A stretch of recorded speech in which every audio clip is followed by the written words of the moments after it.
Hello students, welcome to the session. My name is Hemant Sharma and as you can read I am going to discuss a very important topic, height and distance.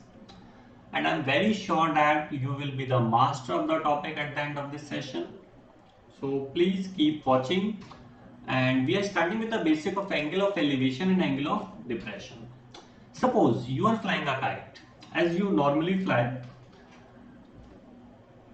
if we neglect the distance between your eyes and hand and the slack in the string, then the direction along the string indicates the line of sight. Now, a new question arises. What is line of sight? Let's take an example. Suppose a dog is sitting somewhere. You can see I am considering it here and please consider it is a dog, don't laugh. Don't laugh. And you would like to see this dog, then you need to look in that particular direction and this direction is called the line of sight, right? In short, we can say what is a line of sight? It is the direction in which a person must look in order to see that particular object, right? I hope you are getting my point. Then we are starting with the initial example. If you are flying a kite, then the angle between the line of sight and the horizontal is called angle of elevation. Angle of elevation, right? Let's take another example to understand the concept better. Suppose your friend is standing on the top of his house. Your friend is standing on the top of his house and you are standing outside his house on the ground, right? And both of you are facing in a straight line or in a horizontal, right? If you would like to see your friend, then you need to tilt your head up until you see your friend. And this angle is called angle of elevation.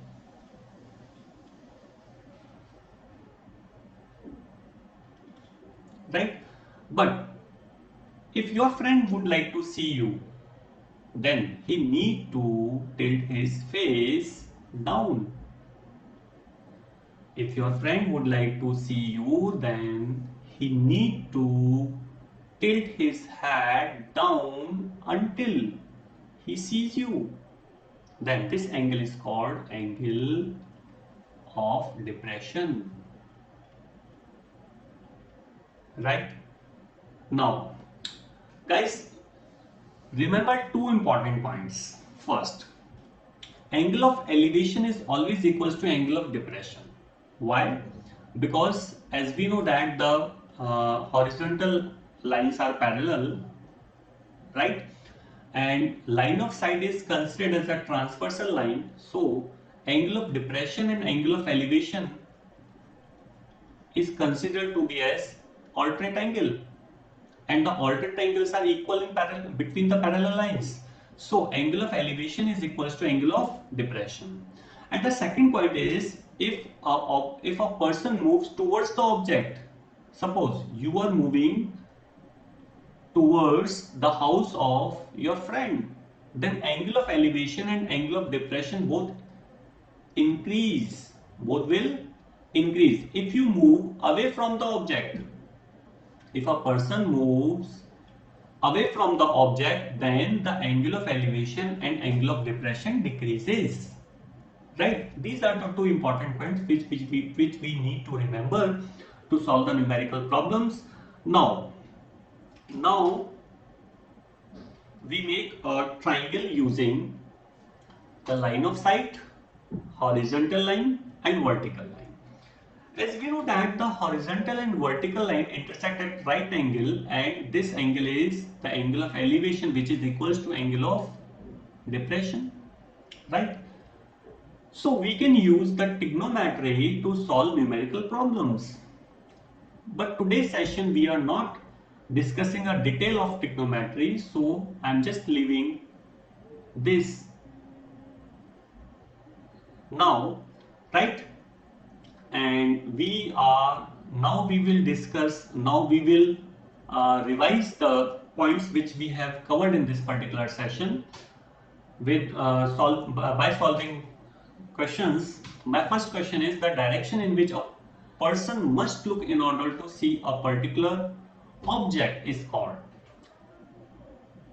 Definitely guys, you will be right if you mark line of sight, right?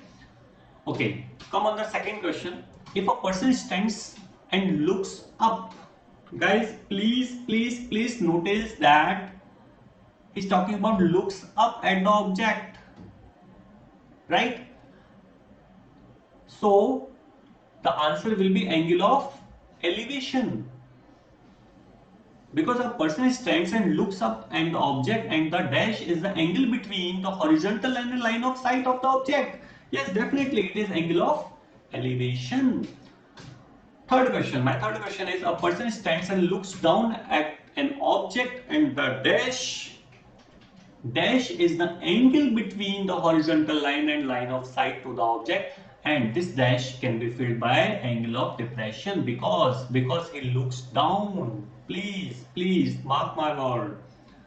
Please mark my word. I'm talking about looks down, right? Come on the next question, fourth.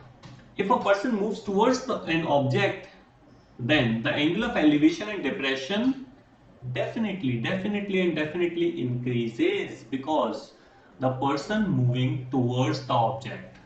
Person is moving towards the object, right? In the next question, there is a numerical problem, right? What is this? A kite is flying at a height of 60 meters above the ground, and the string attached to a kite is temporarily tied to a point on the ground, and the inclination of string with the ground is 60 degree. Okay, find the length of string assuming that there is no slack in the string, right? Okay, suppose this is the kite which is 60 meters above the ground, right? And as we know that the horizontal and vertical line intersects at right angle, and the inclination is given that it is 60 degree. So we can use trigonometry, especially we can use sine theta. Why sine theta? Because it relates the perpendicular and hypotenuse.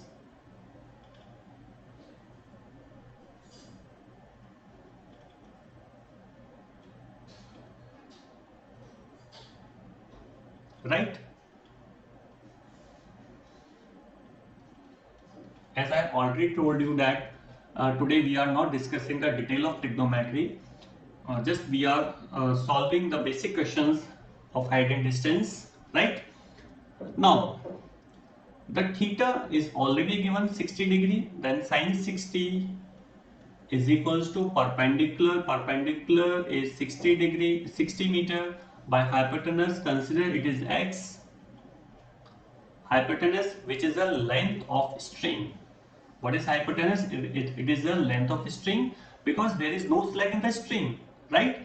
So root 3/2 is the value of sine 60. If we put sine 60 as root 3/2, then it is equals to 60 by x. Then if we calculate the value of x, which is 120 by root 3 or 40 root 3, right? Then the length of the string will be 40 root 3 meter, option third. I hope you have enjoyed the session, guys, and now I am ending the session, and I hope you have enjoyed the session. So thank you for watching and have a good day. Thank you.